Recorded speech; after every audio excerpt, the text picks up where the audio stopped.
الحمدللہ رب العالمین والصلاة والسلام علی سید المرسلین اما بعد۔ حضرات، دنیا میں جتنی چیزیں ہیں ان میں سے کسی بھی چیز کو جب آدمی اپناتا ہے تو اس کے نفع نقصان پر غور کرتا ہے۔ ایک دین ایسا ہے ساز و نادر کو چھوڑ کر لوگ اس کے نفع نقصان پر غور نہیں کرتے، جبکہ سب سے زیادہ اس پر غور کرنا چاہیے۔ اصل دین یہ ہے کہ اللہ پر یقین اور آخرت کی پکڑ کے اندیشے کو اپنے اوپر طاری کر لینا اور لوگوں کے بیچ میں اچھے کردار کے ساتھ زندگی گزارنا، بس یہی تین چیزیں ہیں جو اصل دین ہے۔ اور مجھے آج اللہ کے اوپر یقین لانے سے متعلق کچھ اہم باتیں عرض کرنا ہے، لیکن اس پر بات کرنے سے پہلے ایک بہت اہم بات بتا دینا ضروری ہے۔ جیسے پانی اگر بہہ رہا ہو اور اس کے سامنے کوئی بڑی رکاوٹ لا کر کے رکھ دیا جائے تو پانی بہنا بند ہو جائے گا، وہ رک جائے گا وہیں پر۔ اسی اعتبار سے کسی انسان کی سمجھ میں سچائی آ جائے یا نہ آئے، اس کے لیے بھی کچھ قانون ہیں، اصول و ضوابط ہیں۔ وہ جو قرآن میں بار بار اللہ نے کہا کہ میں ہی جس کو چاہتا ہوں ہدایت دے دیتا ہوں، میں ہی جس کو چاہتا ہوں گمراہ کر دیتا ہوں، تو لوگ فون کرتے ہیں کہ یہ تو میرا کیا اختیار ہے، اللہ ہی نے مجھے ایسا کر دیا۔ تو ان کو ہم یہ بتاتے ہیں کہ اس آیت کا مطلب آپ نے نہیں سمجھا۔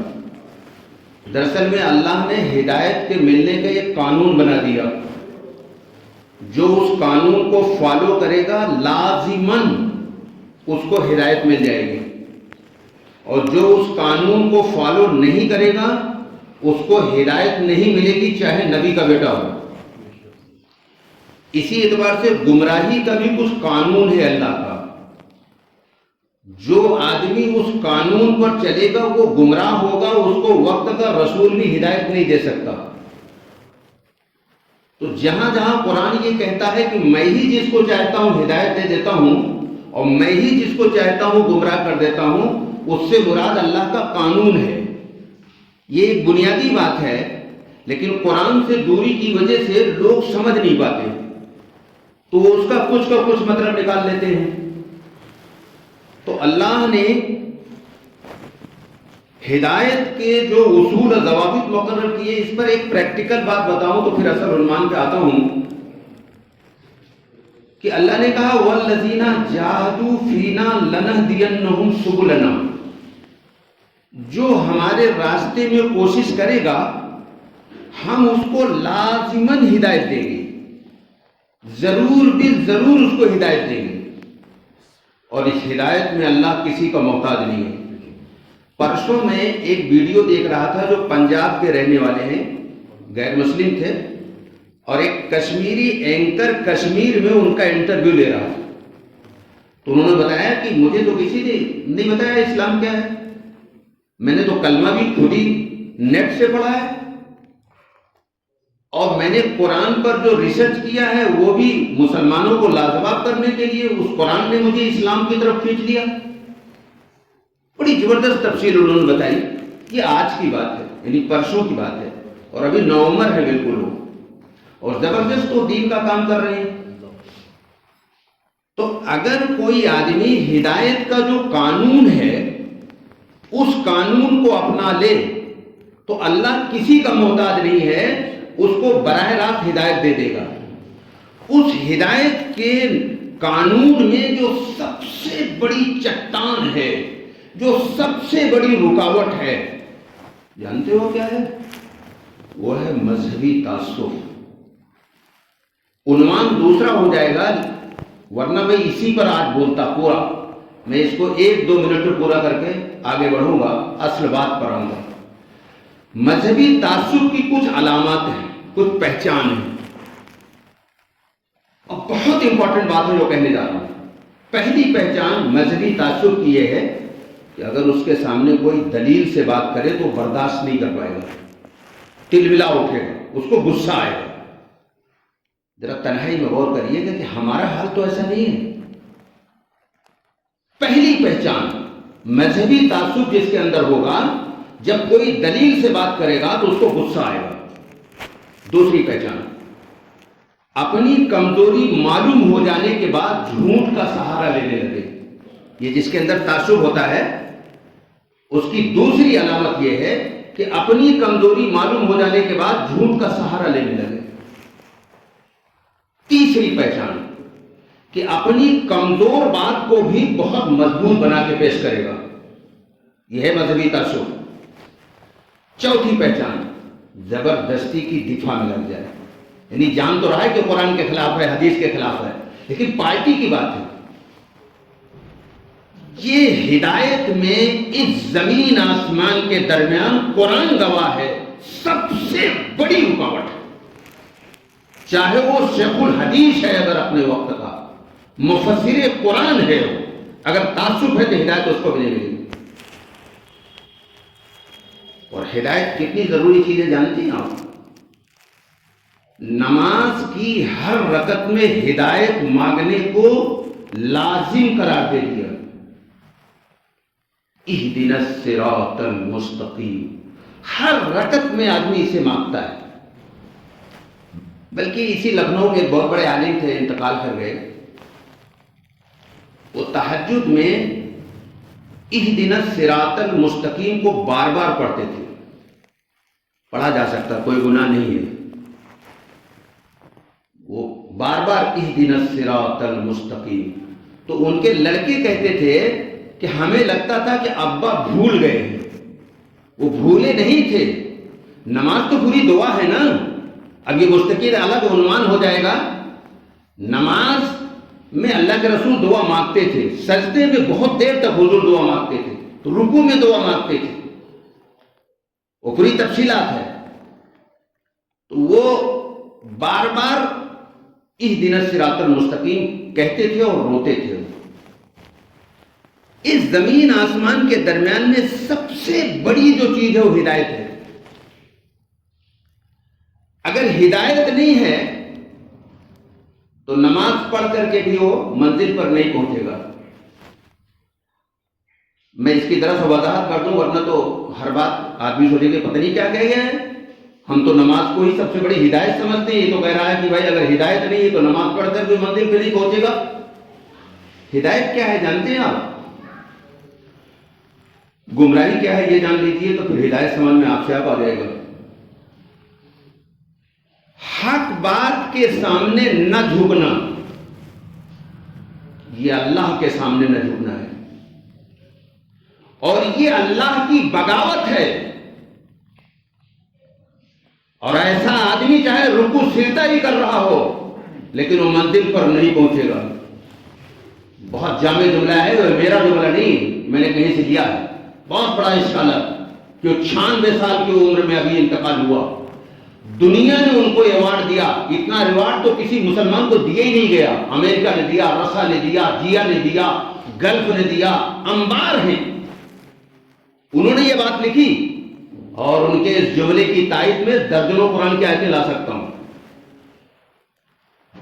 تو بتانے کا مطلب یہ ہے کہ حق کے سامنے نہ جھکنا، یہ رب کے سامنے نہ جھکنا ہے.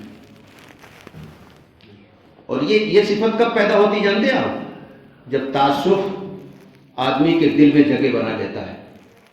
وہ قرآن نے کہا ہے کہ یعرفون کما یعرفون ابناءہم.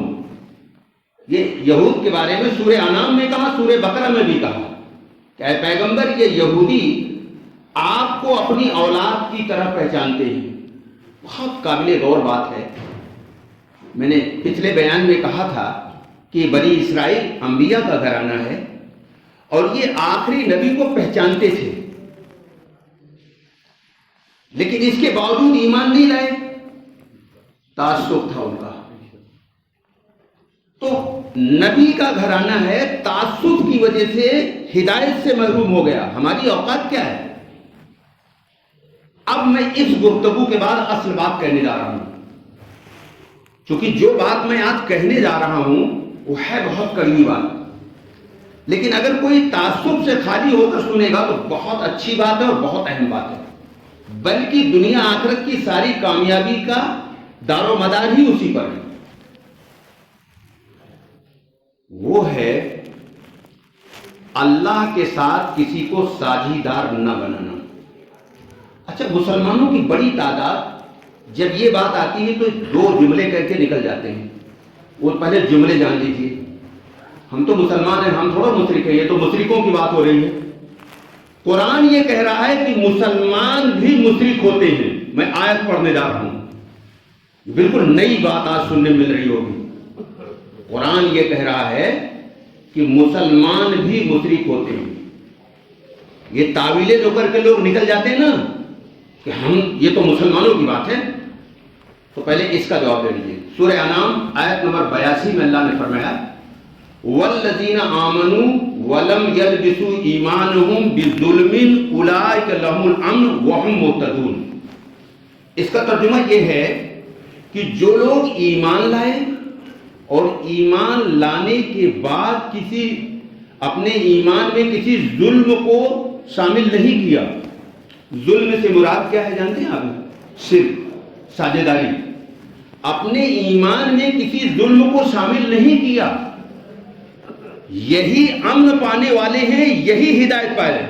اولئک لہم الامن وہم مہتدون، یہی امن پانے والے ہیں، یہی ہدایت پانے والے ہیں۔ کیا کہا اس میں اللہ نے؟ بڑی چونکا دینے والی بات ہے، یعنی جو ایمان لانے کے بعد اپنے ایمان میں شرک نہ ملائے وہی ہدایت یافتہ ہے، وہی امن یافتہ ہے۔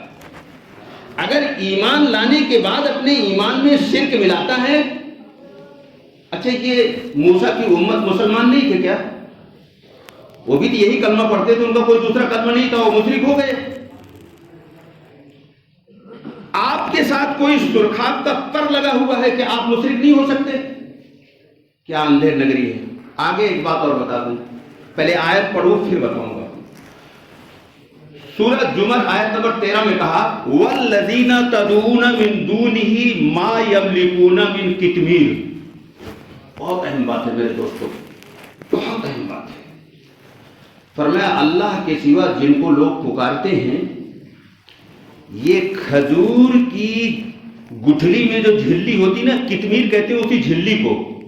کھجور کھاتے ہو تو اس میں جو گٹھلی ہوتی ہے ایک جھلی پتلی سی لگی رہتی ہے۔ تو اللہ نے کہا جو لوگ اللہ کے سوا کسی اور کو پکارتے ہیں مدد کے لیے، وہ کھجور کی گٹھلی میں جو جھلی ہے اس کے برابر بھی اختیار نہیں رکھتے۔ اب ہوتا کیا ہے، یہ ہے سمجھنے کی بات۔ اس پر بہت کچھ ہے، وقت کم ہے اس لیے بہت اختصار کے ساتھ لانے جا رہا ہوں۔ ہوتا کیا ہے، تعویل یہ کرتے ہیں کہ من دون ہی جو اس آیت میں کہا گیا ہے، ایسی درجنوں آیتیں ہیں، تو جب یہ آیت آتی من دون ہی، اللہ کے سوا جو پکارتے ہیں، تو جواب دینے والے جو جواب دیتے ہیں وہ بھی سنیے آپ۔ وہ مسلمان ہیں جو جواب دیتے ہیں، وہ درس نظامی پڑھے ہوئے ہیں جو جواب دیتے ہیں، مستقل ایک فرقہ ہے یہاں۔ وہ کہتے ہیں من دون اللہ کے معنی وہ دیوی دیوتا جو ہیں مشرکین کے، وہ من دون اللہ ہیں۔ یہ ہمارے انبیاء، رسول، بزرگ، یہ تھوڑا من دون اللہ ہیں۔ آئیے سورہ مائدہ آیت نمبر 75 76 سے بتاتا ہوں کہ اللہ نے عیسیٰ علیہ السلام کو، مریم علیہ السلام کو من دون اللہ کہا ہے۔ اب تو کوئی اشکال نہیں رہ جائے گا، کس کو کہا اللہ نے؟ عیسیٰ علیہ السلام کو اور مریم علیہ السلام کو۔ یہ بہت مقدس لوگ ہیں، اگر صرف مریم پر بولنا ہو تو 1 گھنٹہ کم ہے۔ جو ان کے اوصاف ہیں اور جو اللہ سے ان کا تعلق ہے اور اس کی بنیاد پر اللہ کی جو خصوصی عنایت ہے وہ مستقل ایک عنوان ہے، لیکن اللہ نے ان کو بھی من دون اللہ کہا۔ تو وہ جو جھوٹی تعویل کرتے ہیں کہ کہا من دون اللہ میں انبیاء نہیں ہیں، تو قرآن نے کہا نہیں، انبیاء بھی ہیں۔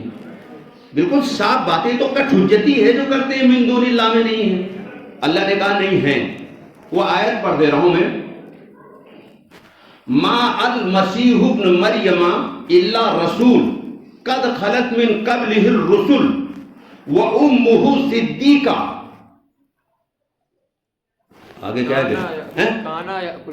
جزاک اللہ۔ کانا یا قرآن الطعام انظر کیف نبین الآیات۔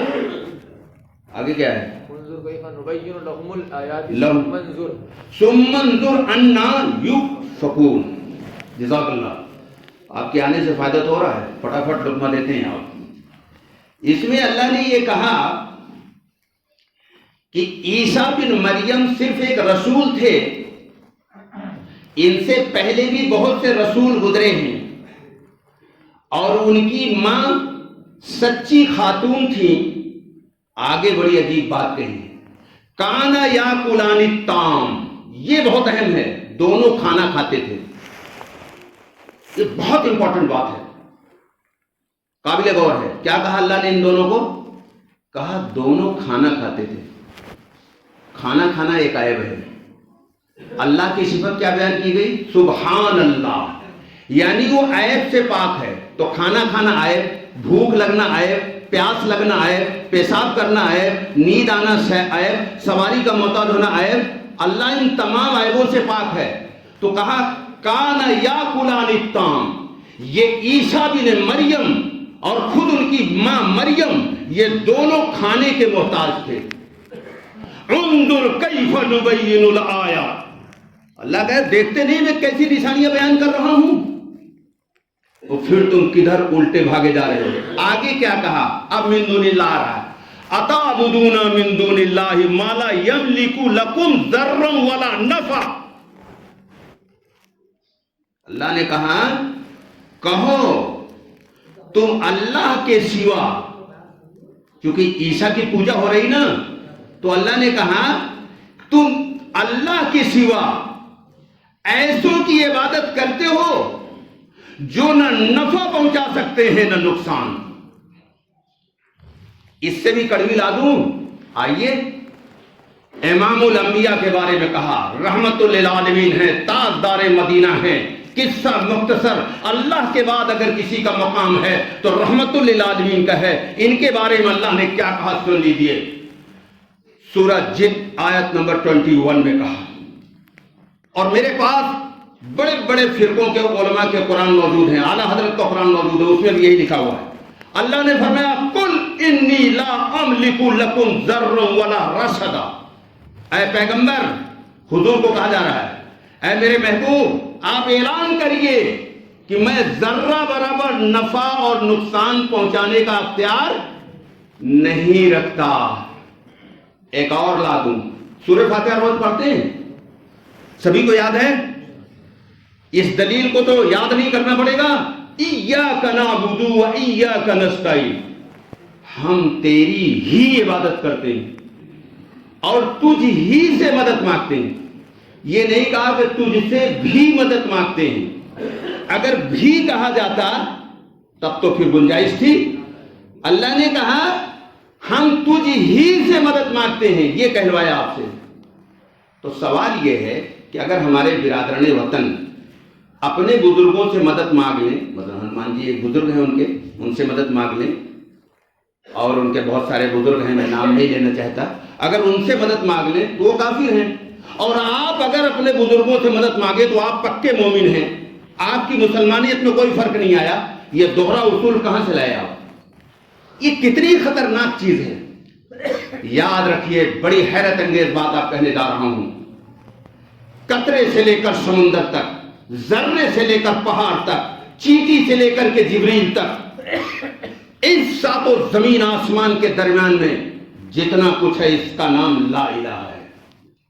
اس کا نام کیا ہے؟ لا الہ، اللہ کا غیر، الا اللہ، ایک اللہ ہے جو ساری کائناتوں کو کنٹرول کر رہا ہے، اور یہ سائنٹیفک مضمون ہو جائے گا جو کئی گھنٹہ چاہتا ہے. اتنی حیرت انگیز کنٹرول ہے کہ جب اس کو پڑھتا ہوں تو رونا کھڑا ہو جاتا ہے. ایک لمحے کے لیے اگر اللہ کنٹرول کو روک دے کائنات ختم ہو جائے گی. ایک لمحے کے لیے جو لوگ پڑھے ان کے رونے کھڑے ہو جاتے ہیں. کیسا حیرت انگیز کنٹرول ہے. اس رب کا پارٹنر بناتے ہو تو آئیے پیران پیر محبوب سبحانی قطب ربانی علامہ سید عبد القادر جیلانی بڑے پیر صاحب کا بھی ایک قول سنا دوں انہی کے اسٹائل میں تاکہ آپ کو ہضم ہو جائے. انہوں نے کہا کہ جو لوگ اللہ کے سوا کسی غیر سے مدد مانگتے ہیں وہ ایسے ہی ہے جیسے کوئی پھانسی کے تختے پر مرنے جا رہا ہو اس سے مدد مانگی جائے. مفہوم ادا کر رہا ہوں. اور ایک دوسرے اسکالر نے کہا کہ جو لوگ اللہ کے سوا کسی اور سے مدد مانگتے ہیں یہ بالکل ایسے ہے جیسے دو قیدی ایک جیل میں ہوں، ایک قیدی دوسرے قیدی سے فرمائش کرے کہ مجھے رہا کر دیجیے. یہ کیسی نادانی کی بات ہے اور یہ کتنا بڑا گناہ ہے. فطری ہے، نیچرل ہے. ساری دنیا کو بتاؤ کہ کوئی آدمی اپنی کسی چیز میں ساجھے داری، جس کو آپ عربی میں شرک کہتے ہیں، انگریزی میں پارٹنرشپ، عام الفاظ میں ساجھے داری، کوئی آدمی ساجھے داری پسند نہیں کرتا. مثلا کوئی آدمی پردھان ہے، اس سے کہا جائے آدھے گاؤں کی پردھانی تمہاری آدھی ہماری، پارٹنرشپ میں کر لو، کرے گا؟ چلو یہ نہیں سمجھ میں آ رہا، میں ایسی مثال دینے جا رہا ہوں جس کے بعد کوئی مثال ہو. کوئی آدمی اپنی بیوی میں پارٹنرشپ پسند کرتا ہے کہ صاحب ہماری بیوی بھی رہے اور پڑوسیوں کی بھی؟ برداشت نہیں کرے گا، تیش میں آ جائے گا. منی کے گندے قطرے کا بنا ہوا 6 فٹ کا آدمی اپنی بیوی میں ساجھے داری پسند نہیں کرتا. وہ رب اپنی خدائی میں پارٹنرشپ کیسے پسند کرے کہ زمین پر اس کی رہتے ہو، دھوپ اس کی لیتے ہو، ہوا اس کی لیتے ہو، سیب چیکو انگور اس کا کھاتے ہو، دل و دماغ اس کا استعمال کرتے ہو. اور پوجو سورج چاند زمین آسمان دریا پہاڑ سانپ بچھو بھالو بندر بھوت پریت چڑیل جنات دیوی دیوتا راکشس شیطان پیر فقیر کو غصہ نہیں آئے گا؟ اسی لیے کہا ان شرک لظلم عظیم، اللہ کا پارٹنر بنانا یہ سب سے بڑا گناہ ہے. اور سورہ مائدہ میں کہا، جو آیت ابھی پڑھا اس سے اوپر ہے، اللہ نے کہا کہ جو میرے ساتھ شرک کرے گا اس پر جنت حرام ہے. میں وقت بچانے کے لیے آیات نہیں پڑھ رہا ہوں. جو شرک کرے گا اس پر جنت حرام ہے. وَمَأْوَاهُ النَّارُ، اور اس کا ٹھکانہ جہنم ہے. یہ معمولی بات نہیں ہے. ایک اور بات بتا دے سمجھ میں آئے گا. یہ اتنا بڑا گناہ ہے کہ وہ پیغمبر جس کی موجودگی میں اللہ نے یہ وعدہ کیا ہے کہ آپ کی موجودگی میرا عذاب زمین پہ نہیں آئے گا، لیکن صرف اتنا بڑا گناہ ہے کہ پیغمبر کی موجودگی میں اللہ کی عذاب نازل ہو گیا. وہ واقعہ یہ ہے جس کو قرآن نے بیان کیا ہے. 12,000 صحابہ ہیں. یہی واحد جنگ ہے پیغمبر کی جس میں مسلمانوں کی تعداد زیادہ تھی، ان کی تعداد کم تھی. صحابہ نام بھی لکھا ہے، میں نام نہیں لے رہا ہوں. ایک صحابی کے منہ سے نکل گیا آج تو کوئی بات نہیں، یعنی تعداد زیادہ ہے. اللہ کو غصہ آ گیا. اچھا بدر میں ہم نے جتایا، احد میں ہم نے جتایا، خندق میں ہم نے حفاظت کیا، آج تمہاری تعداد بچائے گی؟ اللہ کو ناگوار گزری اور اللہ نے اس غصے میں صحابہ پر بزدلی طاری کر دیا. صحابہ بھاگ کھڑے ہوئے. 12,000 کا لشکر بھاگ کھڑا ہوا. 80 بچے تھے. کتنے بچے تھے؟ 80.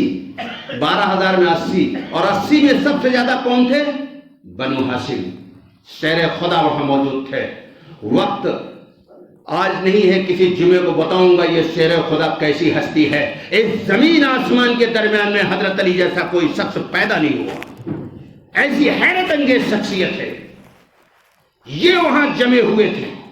عباس جمے ہوئے تھے جو حضور کے چچا تھے، اور پیغمبر اس وقت اپنی دلیری کا مظاہرہ کر رہے ہیں. شاعر کہتا ہے جب ہوازن میں فخر الرسل گر گئے، سینکڑوں میں اکیلے ڈٹے رہ گئے، تیر پتھر جب ان پر برسنے لگا، اس نبی نے للکار کر تب کہا میں ہوں جس کا نبی وہ سچا خدا. اس نبی کی شجاعت پہ لاکھوں سلام. پیغمبر کی دلیری. عباس پیچھے کھینچ رہے ہیں، پیغمبر آگے بڑھ رہے ہیں، اور اس حال میں پیغمبر دعوت دے رہے ہیں. یہ عذاب آیا کیوں؟ پیغمبر کی موجودگی میں عذاب آیا. صحابہ بھاگ کھڑے ہوئے. تعداد پر بھروسہ آ گیا، اللہ پر بھروسے کے بجائے تعداد پر بھروسہ آ گیا تو اللہ کی مدد عذاب میں تبدیل ہو گئی۔ لیکن جب توبہ کیا، صحابی کا نام نہیں لے رہا ہوں، صحابی کہتے ہیں ہم نے توبہ کیا اور رسول نے عباس سے کہا آواز لگاؤ، 12 میل آواز جاتی تھی عباس کی، لاؤڈ اسپیکر کی ضرورت نہیں، تب تھا بھی نہیں، آواز بڑی تیز تھی ان کی، کہا عباس آواز لگاؤ، صحابہ پلٹے اور جنگ ہوئی، پھر فتح ہو گیا۔ تو شرک اتنی بدبودار، اتنی گندی چیز ہے کہ پیغمبر کی موجودگی میں اللہ کی پکڑ آ گئی، یہ اتنی گندی ہے۔ اس لیے میرے دوستوں، اچھی اس پر بیان کیوں کر رہا ہوں، بعض لوگوں کو فون لگاؤں تو عجیب عجیب اس میں وہ لگے ہوئے ہیں۔ مثلا ہم نماز میں کہتے ہیں وَلَا يَغْفِرُ الذُّنُوبَ إِلَّا أَنْتَ، اے اللہ تیرے سوا کوئی گناہوں کو معاف نہیں کر سکتا، اور نماز کے فوراً بعد کھڑے ہو کے کہتے ہیں اپنے پیغمبر کو کہ میرے گناہوں کو بخش دیجیے۔ پیغمبر گناہ بخشے گا؟ ہے کہیں کوئی حدیث، کوئی آیت؟ میں اپنے مزاج کے خلاف آج اس موضوع پر کسی وجہ سے بول رہا ہوں، ورنہ میرا عنوان یہ نہیں ہے، میں تو صرف اخلاق پر بولتا ہوں اور وہ موضوع بولتا ہوں جو کسی کو کلہن نہ ہو، کوئی تکلیف نہ ہو، لیکن یہ میری مجبوری ہے، مجھ پر فرض ہے کہ میں اسے بیان کروں کہ تم اللہ کو چھوڑ کر کسی اور کو جب پکارتے ہو تو خدا کے غضب کو دعوت دیتے ہو۔ اللہ کو چھوڑ کر اگر تہجد میں کوئی کسی اور کو پکارے تو اللہ کے غضب کا مستحق ہوتا ہے۔ اس لیے میرے دوستوں، اپنے کو اس سے بچاؤ، اپنے ایمان کو خالص کرو، جب اللہ کی مدد دنیا میں آئے گی آخرت میں آئے گی۔ اگر یہ ایمان خالص نہیں ہے تو نہ دنیا میں عزت نہ آخرت میں عزت۔ اللہ عمل کی توفیق عطا فرمائے۔ سنتیں پڑھ لیجیے۔